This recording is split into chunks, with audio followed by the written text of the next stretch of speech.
ربی اشرح لی صدری ویسر لی امری واحلل عقدۃ من لسانی یفقہوا قولی۔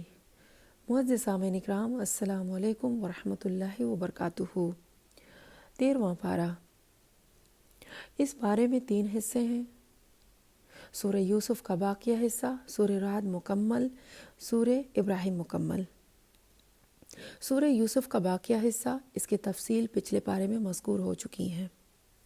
سورہ رعد میں 5 باتیں یہ ہیں: قرآن کی حقانیت، توحید، قیامت اور رسالت۔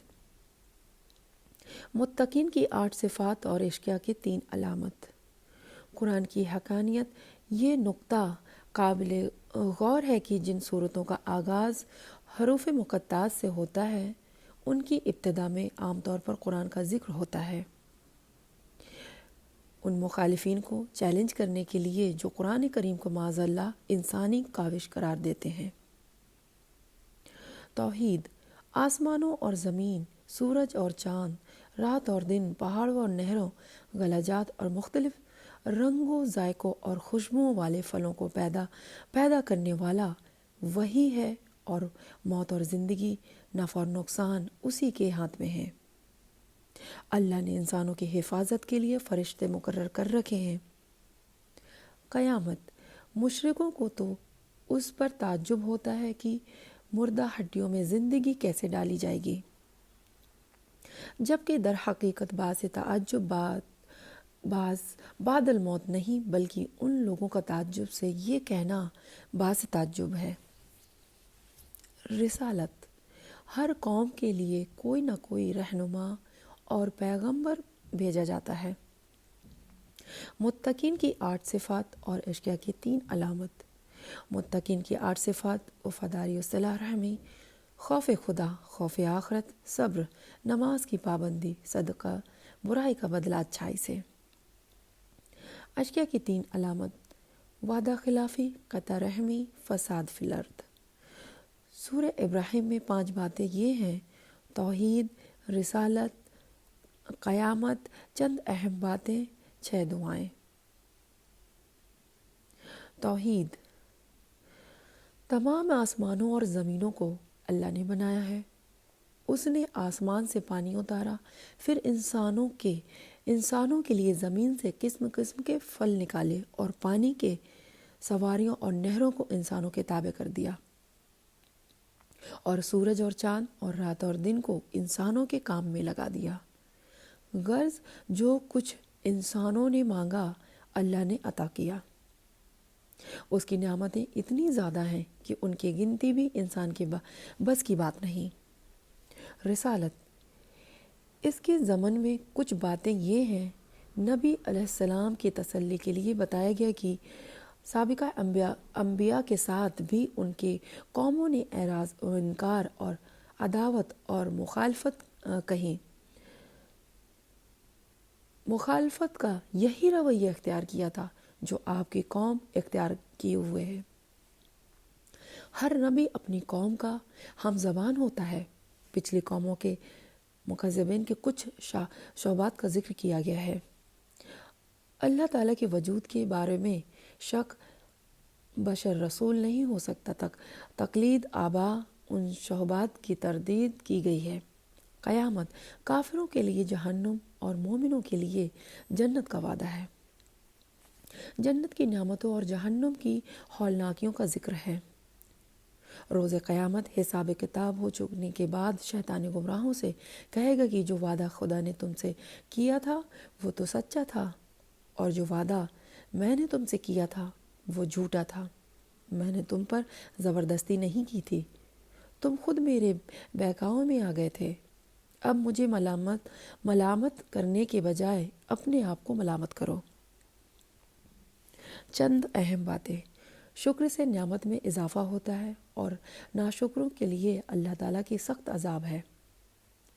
کافروں کے اعمال کی مثال راکھ کی سی ہے کہ تیز ہوا آئے اور سب اڑا لے جائے۔ حق اور ایمان کا کلمہ پاکیزہ درخت کی مانند ہے، اس کی جڑ بڑی ہی مضبوط اور اس کا پھل بڑا ہی شریر ہوتا ہے۔ اور باطل اور ضلالت کا کلمہ ناپاک درخت کی مانند ہے، اس کے لیے قرار بھی نہیں ہوتا اور وہ ہوتا ہے بے ثمر ہے۔ اللہ تعالیٰ ظالموں کی کرتوتوں سے بے خبر نہیں ہے۔ 6 دعائیں۔ حضرت ابراہیم علیہ السلام کی اپنے رب سے 6 دعاؤں کا ذکر ہے۔ امن کی دعا، بت پرستی سے حفاظت کی دعا، اقامت صلاۃ کی دعا، دلوں کے ملن کی دعا، رزق کی دعا، مغفرت کی درخواست کی دعا۔ آئیے اب چلتے ہیں عملی نقطے کی طرف۔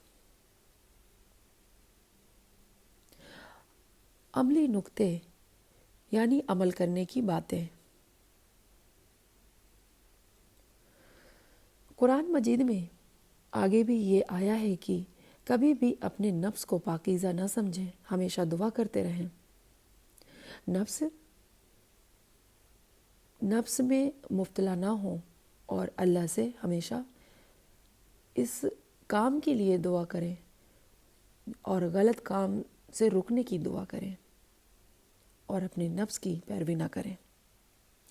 انسان میں اگر کوئی خاص اسکل یا علم ہے جس سے وہ دوسروں کو فائدہ پہنچا سکتا ہے اور آپ کے علاوہ کوئی یہ کام نہیں کر سکتا، تو آپ بہت بہتر طریقے سے یہ کام انجام دے سکتے ہیں، تو یہ ضرور وہاں پر اپنے علم کو ضرور بتائیں۔ بہتر طریقے سے یہ کام کا انجام آپ ہی دے سکتے ہو، اپنے ٹیلنٹ کو ضرور بتائیں، مگر بلا وجہ تذکرہ کرتے یا شو آف کرتے نہ پھریں۔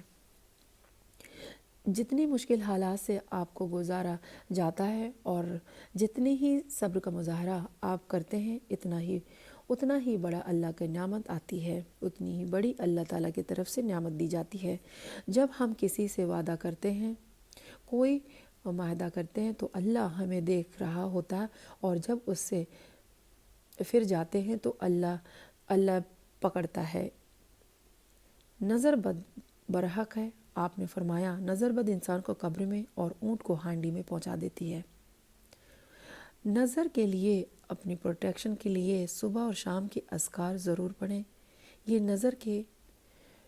نظر بد سے بچاتے ہیں۔ اگر یہ ساری اذکار، اگر صبح شام کے اذکار پڑھنے کا وقت نہ ہو تو معوذتین یعنی سورہ اخلاص، سورہ ناس اور فلق 3 بار پڑھ کر صبح شام پڑھ کر اللہ سے دعا کریں۔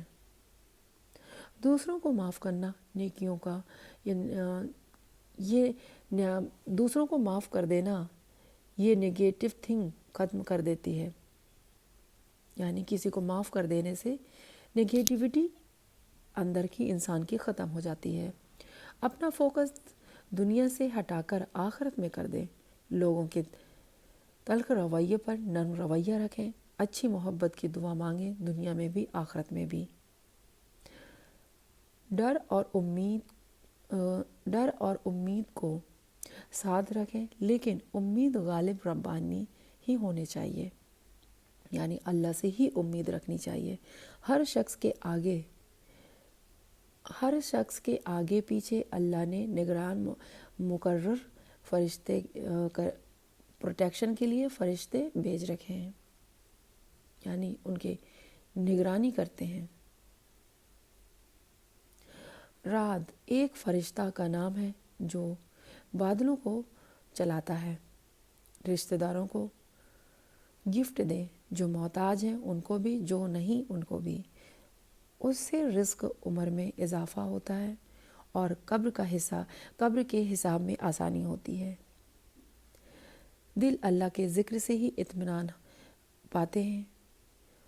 جو اچھا بہتر نیک عمل آخرت میں خوبصورت خوشبودار شکل میں ہمارے ساتھ ہوگا، جو اچھا بہتر نیک عمل کرے گا وہ اس کے عمل خوبصورت شکل میں اس کے ساتھ ہوں گے انشاءاللہ۔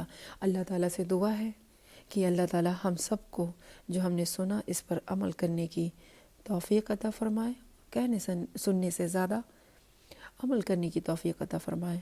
وآخر دعوانا ان الحمدللہ رب العالمین۔